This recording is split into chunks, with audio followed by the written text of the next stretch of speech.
propozimet e njëra tjetrës, por problemi është që Shtetet Bashkuara të Amerikës janë vetë unpredictable, nëse mund të themi anglisht, pra të paparashikueshëm në veprimet e tyre, por mos thënë pastaj për Iranin që me, le të themi, të udhëheqjen e re nuk merret vesh se kush komandon, a është Khomeini i biri, domethënë, që komandon, apo janë të tjerë këshilltar të tij, domethënë që japin urdhra etj. Ushtarakët rreth rrotull, ka të ngjarë që pikërisht ushtarakët po bojnë ligjin në Iran. Dhe nga njëra anë kuptohet që falenderohet Pakistani për ato përpjekjet që bën, por ka të ngjarë që bisedimet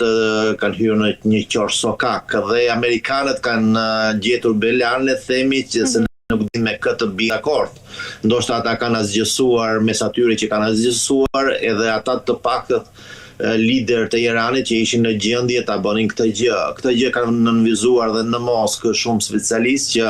në udhëheqjen më parshme të Iranit ka pasur, domethënë, figura politike që ishin më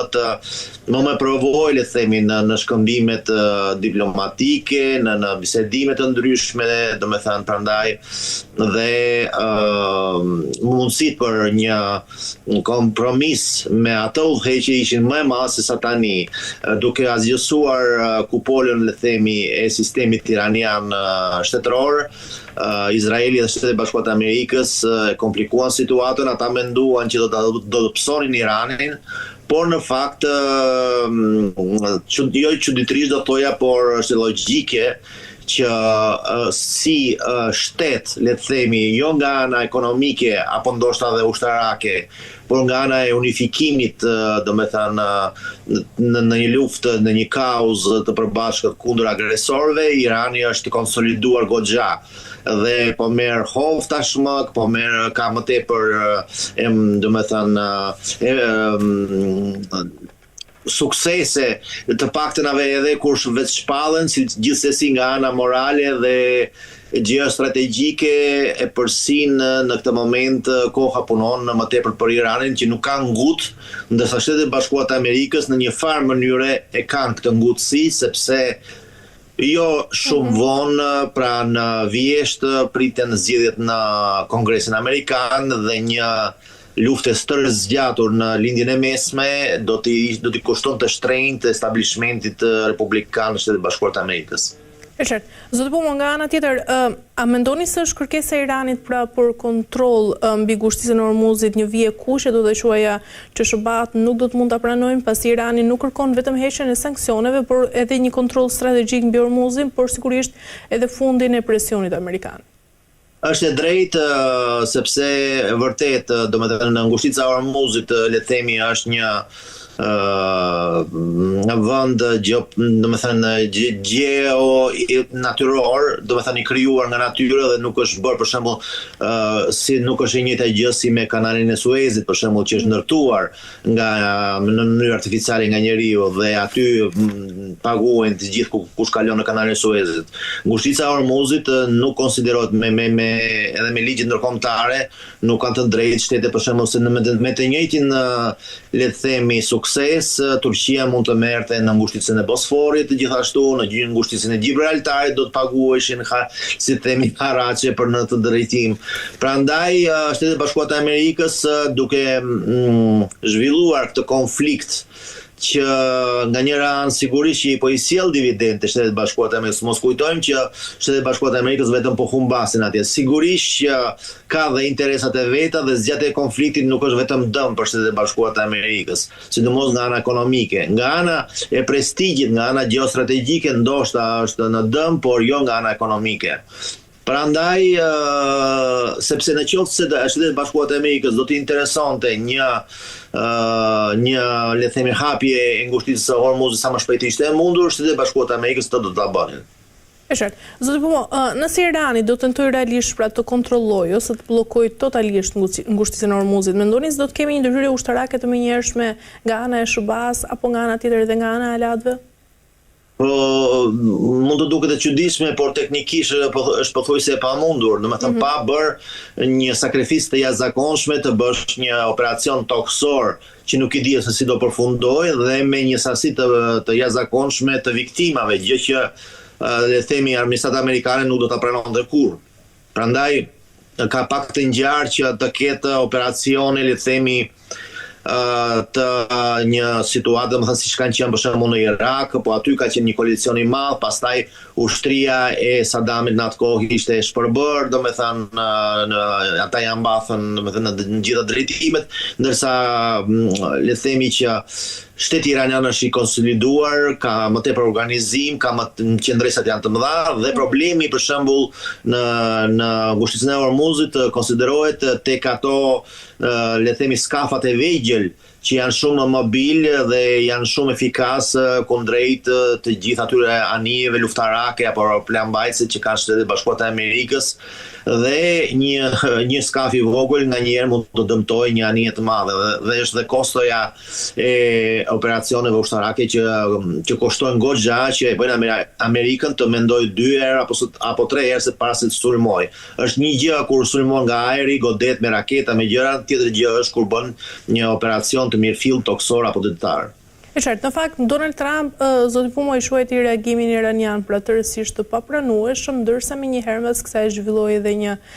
bisedë telefonike pra me Benjamin Netanyahu, dhe kjo sigurisht ka shtuar edhe dyshimet për një koordinim të ri SBA-Izrael ndaj vetë Teheranit. Sa i madh është sot pra në këto momente që ne flasim ndikimi i Izraelit në të gjithë qëndrimin e presidentit të SBA-s Donald Trump ndaj Iranit? Unë mendoj që Izraeli ka ndikuar goxha në marrjen e vendimit për të sulmuar Iranin, biles ka qenë vendimtar ndikimi izraelit dhe i lobit hebre në Shtetet Bashkuara të Amerikës për të bërë këtë aventurë që mendoj që gjysma të paktën e Magas domethënë do të janë kundra, me siguri që J.D. Vance është kundra, pavarësisht se ai është i detyruar të jetë unanim në qendrimin e tij, po gjithsesi ka lënë të kuptojë që nuk ka qenë pro luftës. Edhe mendoj edhe Donald Trump, pavarësisht nga të gjitha deklaratat që bën, ai bën domethënë për efekt, për show nëse doni, për të mbuluar hapa të tjera të mundshëm në të ardhmen, për shembull, për të fshehur disa për shembull manevra etj. Ai mund të bëjë çdo lloj deklarate, nuk nguron, pasi ai është domethënë nuk është le të themi një politikan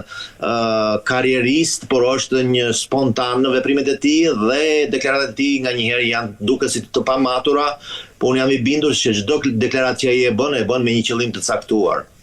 Ndërkaq, deklarata e Benjamin Netanyahut se Izraeli dëshiron të heqë dorë nga miliardet amerikane brenda një dekade, zoti Pumo, po shihet si një sinjal për një ndryshim të madh strategjik në raportet midis SBA-s dhe Izraelit. Mendoni se kjo është një përpjekje e Izraelit për të treguar se ndoshta mund të veprojë i pavarur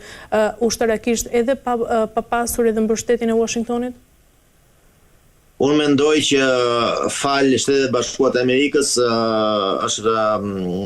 le të themi siguruar ekzistenca një shteti të tillë si Izraeli. Pa Shtetet e Bashkuara të Amerikës, Izraeli fshihet nga faqja e dheut për pak kohë. Sa shumë e ka dëmtuar lufta në Gaza imazhin e Izraelit në SBA dhe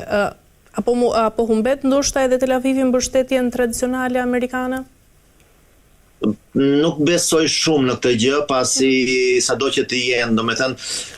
thelbi dhe domethënë impulset apo le të themi fushatët e ndryshme ushtarake që ka kryer Izraeli edhe në të kaluarën kanë qenë të ngjashme. Nuk ka le të themi krime lufte ka pasur më përpara. Kujtohen momente kur flisnin për kampin e Sabra dhe Shatila, kur janë gjithashtu asgjësoheshin gra, fëmijë, pleq, që e detyruan pastaj edhe palestinezët të merrin një pjesë e tyre të merrin atë rrugën e terrorizmit për të ndikuar nga krimet e Izraelit gjithashtu. Pra nuk ka Izraeli ka qenë konsekuent në politikën e vet, pavarësisht se kush ka qenë në krye të shtetit, që në kohën e Golda Meir, pastaj domethënë që ka qenë më e mençur se ka qenë grua dhe ndoshta e kuptonte më mirë të sensin e jetës, Amerikës, por më tej pastaj dhe Begin dhe udhëheqës të tjerë izraelit kanë qenë edhe komandant ushtarak dhe kanë bërë krime ndaj popullit arab, kryesisht palestines, pastaj në luftrat e ndryshme që ka marrë pjesë Izraeli të suksesshëm goxha, kanë shfrytzuar për çaj sundo politika e tyre, kanë shfrytzuar atë, le të themi, paaftësinë totale patologjike, do të thoja, të popujve arab për të mos bashkuar dot me njëri tjetrin kundër një armiku të përbashkët, dhe ka shumë dyshime, të paktën shumë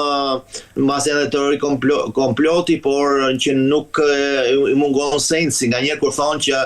7 tetori ka qenë organizuar vetë nga Masadi për pastaj për të goditur përfundimisht dhe për të zgjidhur si duan izraelitët çështjen palestinese. E qartë, po nga ana tjetër deklarata se lufta nuk ka mbaruar për sa kohë Irani ka uranium të pasuruar tregon nga njëra anë se Tel Avivi e konsideron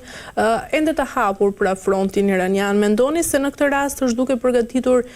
ndoshta edhe terrenin diplomatik për një operacion të ri kundër programit bërthamor të Iranit? Po, logjika është këtu, do me thënë, sepse Izraeli sigurisht, por nuk është, këtu Izraeli nuk është vetëm, sepse, për shembull, programin nuklear të Iranit nuk e do askush, as Rusia, që e konsiderohet aleat i Iranit, as Kina, do me thënë, sepse është e qartë që sot është një regjim, pas nesër mund të jetë një regjim tjetër, Ayatollahëve, dhe kush e di se si mund ta përdorojnë ata armë bërthamore ndaj kujt edhe si. Prandaj sigurisht që askush nuk e dëshiron. Sigurisht që ky është një kërcënim jo vetëm për Izraelin, por për mbar botën, domethënë në qoftë se Irani do të poseidonte armë bërthamore. Mirë, po e keqja dhe e hidhura e gjeopolitikës bashkëkohore është që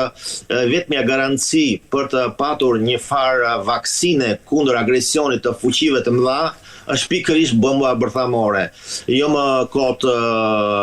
Kim Chen-in në Korenë e Veriut bëri ligjin që në qoftë se ato do ta vrasin, duke parë ato mrekullit që bëhen në Shtetet Bashkuara të Amerikës, në Venezuelë apo domethënë edhe në Iran, ata deklaruan që menjëherë do të sulmojnë me raketa bërthamore vendin që ekzekutoi liderin e tyre të mundshëm. Pra, është një formë mbrojtje që bëjnë, domethënë, çdo lloj regjimi diktatorial apo jo, për të shpëtuar nga agresioni që i mundshëm i Shtetet Bashkuara të Amerikës apo në një fuqi tjetër. A mund të vi koha, zoti Pumo, ose momenti kur Izraeli të mos ketë më atë çekun e bardhë, po i quaj pra politik dhe ushtarak nga ana e Washingtonit dhe të humbas të gjithë mbështetjen e SBA-s? Nuk e besoj, sepse lobi ebre është shumë i fuqishëm në Shtetet Bashkuara të Amerikës dhe ebrej apo qifuta në Shtetet Bashkuara të Amerikës si numër janë më shumë se sa në vetë Izrael. Prandaj mbështetja nga Shtetet Bashkuara të Amerikës nuk do të mungojë kurrë për Izraelin. Nuk ka dyshim në këtë drejtim. E qartë, sa i përket të kërkesave iraniane, zoti Pumo, për zhbllokimin e aseteve financiare dhe heqjen e blokadës, mendoni se Irani tashmë po negocion nga pozita force apo këto kërkesa janë sigurisht një mënyrë për të fituar kohë, por sigurisht për të shmangur edhe atë presionin maksimal i cili vjen nga ana e Amerikës? Unë mendoj që Irani në një farë mënyrë